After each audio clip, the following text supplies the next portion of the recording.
В четверг, 4 числа, в 4 с четвертью часа лигурийский регулировщик регулировал в Лигурии, но 33 корабля лавировали, да так и не вылавировали.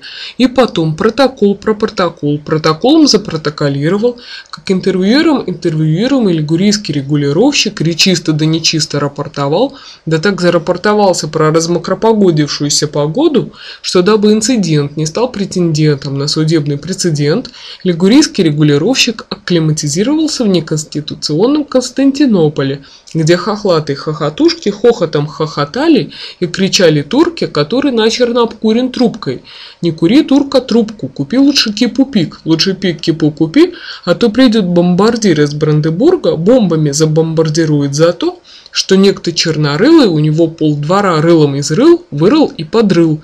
Но на самом деле турка не был в деле, да и Клара Краля в то время кралась Кларю. Пока Карл у Клары крал кораллы, за что Клара у Карла украла кларнет. А потом на дворе Дёкотниковой вдовы Варвары два этих вора дрова воровали. Но грех не смех, не уложить в орех, а Кларе с Карлом во мраке все раки шумели в драке. Вот и не до бомбардира ворам было, но и не до Дёготниковой вдовы, и не до Дёготниковых детей.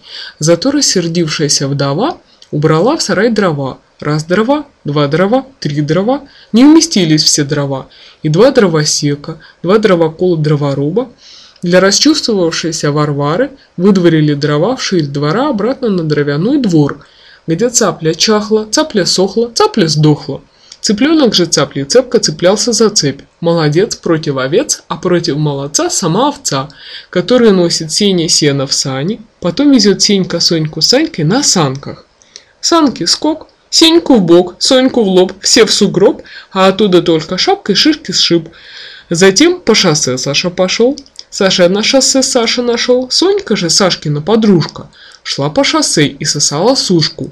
Да притом у Соньки вертушки во рту еще и 3 ватрушки, аккурат медовик. Но ей не до медовика. Сонька и с ватрушками во рту перепономарит, перевыпономарит. Жужжит, как жужелица, жужжит да кружится.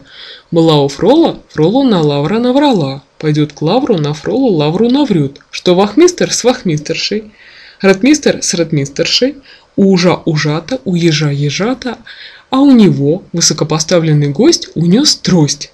И вскоре опять 5 ребят съели 5 опять с полчетвертью четверика чечевицы без червоточины, до 1666 пирогов с творогом и сыворотки из-под простокваши. О всем о том около колокола звоном раззванивали, да так, что даже Константин, зальцбургский бесперспективняк, из-под бронетранспортера констатировал: как все колокола не переколоколовать, не перевыколоколовать, так и всех скороговорок не перескороговорить, не перевыскороговорить. Но попытка не пытка.